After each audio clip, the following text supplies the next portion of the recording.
نماز کا رفع الیدین ہے، یہ چوتھا مسئلہ ہے، اور ہمارے بھائی اس کو پہلا لے کر آتے ہیں۔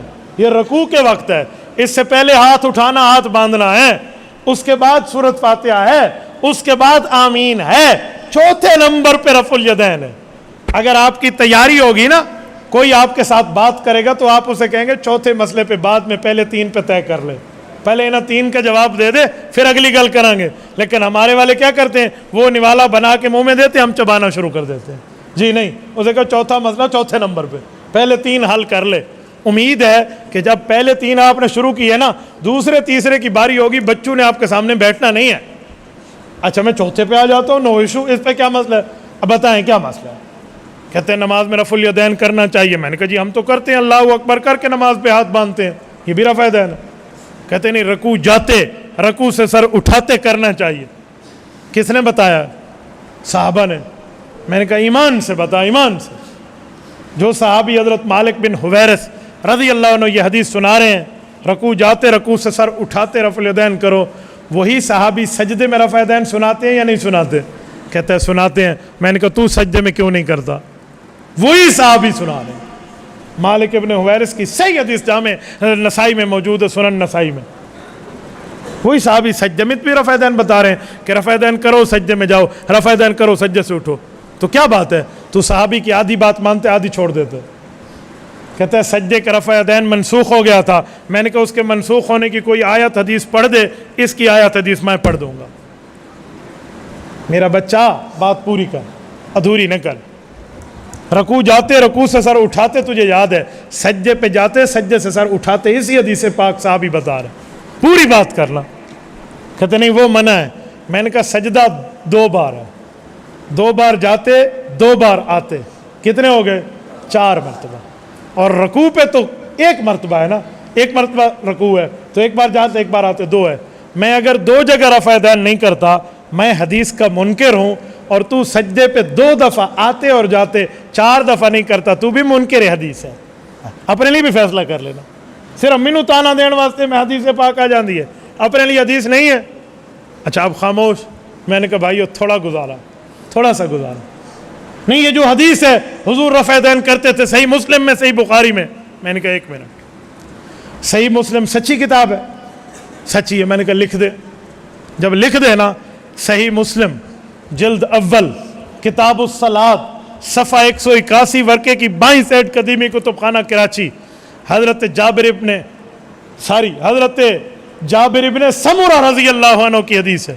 وہ فرماتے ہیں صحیح مسلم کی حدیث، خرج رسول اللہ وکنا صلینا، حضور پاک علیہ السلام آئے اور ہم نماز پڑھ رہے تھے، ہم نے رفع الیدین کیا تو حضور پاک نے فرمایا مالی اراکم رافعی ایدیکم، اوے اللہ کے بندے رفع الیدین کیوں کر رہے ہو؟ کأنہا اذناب خیل شمس، شریر گھوڑوں کی طرح دم نہ ہلاؤ، اسکنوا فی الصلاۃ، نماز میں سکون اختیار کر کے نماز پڑھو۔ کسی مولوی دا لفظ نہیں، یہ حضور پاک کا فرمان ہے اور صحیح مسلم ہے۔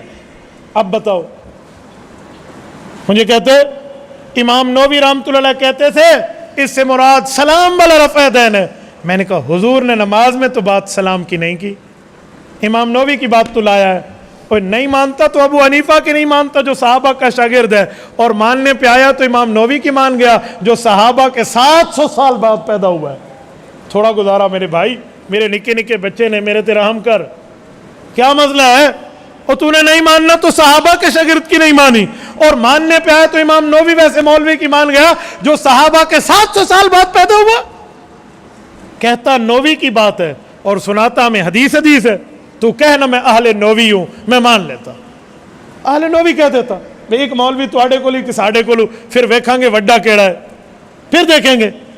تھی تیرے پاس مولوی کی بات اور تو نے ہمیں کہہ دیا تم نے حدیث نہیں مانی، بتا یہ خیانت نہیں ہے؟ تو پہلی جواب۔ دوسرا جواب کہ اگر ایک مولوی صاحب کہتا ہے اس سے مراد سلام والا ہے، تو ملا علی قاری رحمۃ اللہ علیہ بھی بہت بڑا عالم ہے، وہ فرماتے ہیں ھذا للرکوع ویفید النسخ، یہ رکوع کے لیے ہے، اس لیے رکوع کی حدیثیں منع ہو گئی ہیں۔ وہ کہہ رہے ہیں تو ایک مولوی تیرے پاس ہے، ایک ہمارے پاس ہے۔ پھر میں نے اس مسئلے پہ 10 علماء اکٹھے کیے ہیں، جن نے اس کو رکوع پر فٹ کیا کہ رکوع میں رفع دین نہیں کرو. پھر ایک مولوی تیرے کول تو 10 ساڑھے کول.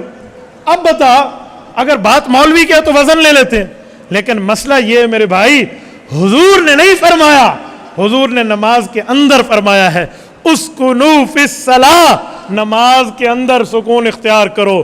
سلام سے تو بندہ نماز سے باہر چلا جاتا ہے, رکوع میں نماز کے اندر ہوتا ہے, تو لہذا یہ نماز کے اندر والا رفع دین مراد ہے.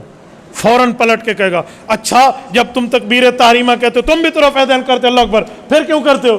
میں نے کہا بھائی وہ نماز سے پہلے والا ہے, وہ تو نماز سے شروع ہے, تو جو کر رہا ہے وہ نماز کے اندر والا ہے. اور صحیح مسلم میں حضور کی حدیث ہے کہ نماز کے اندر سکون اختیار کرو. تو تھوڑا گزارا بھائی ہو, تھوڑا گزارا, ایسے نہیں کہے کہ ان کے پاس بھی حدیث نہیں ہے. میں ایک علاقے میں گیا ہوں, یہ کچھ دنوں پہلے کی بات ہے, غالباً میرا جانا ہوا ہے, یہ برہان انٹرچینج آپ جائیے نا, یہ حسن عبدال کا ہے, وہاں پر ایک مولوی صاحب آیا اور اس نے سر پہ قرآن کریم رکھا, کوئی نقوی صاحب تھے, انہوں نے سر پہ قرآن کریم رکھ کے کہا اللہ کی قسم لوگو حضور پاک نے ایک نماز بھی رفع الیدین کے بغیر نہیں پڑھی, اگر مولوی دکھا دے میں تو سر پہ قرآن رکھ رہا ہوں. لوگوں نے کہا جی سبحان اللہ, مجھے آ گئی پرچی, مولانا جواب دیں. میں نے کہا جی مولوی صاحب نے تو سچ کہا ہے. سچ کہا ہے؟ میں نے کہا جی ہاں, حضور نے کوئی نماز رفع دین کے بغیر نہیں پڑھی. مولوی سے پوچھے رکوع والی یا تکبیر تحریمہ والی؟ حضور جب بھی نماز پڑھتے تکبیر تحریمہ میں اللہ اکبر کرتے, رفع دین جیسے آپ اور ہم بھی حضور کی اتباع میں کرتے ہیں. اے مولوی بڑا سیانا ہے, اس رکوع دا فرق نہیں کیتیا, اس مطلق رفع الیدین کبھی قرآن ہی سچا ہو جاوے تو مذہب ہی سچا ہو جاوے. کیسی اس نے ڈنڈی ماری ہے؟ میں نے کہا ڈنڈی ہم سمجھتے ہیں, دس از مائی پرسنل فیلڈ, یہ میرا ذاتی میدان ہے, میں بہت اچھی طرح جانتا ہوں ڈنڈی پکڑنی کیسے. عام بندے کے سامنے تو پریشان کر جائے گا. تو بھائی ہو تھوڑا گزارا. تو یہ اہل السنت والجماعت ہم لوگ ہیں, ہمارے پاس بھی صداقت ہے, ایک ایک مسئلے پہ اللہ کا قرآن بھی ہے, حضور کا فرمان بھی ہے.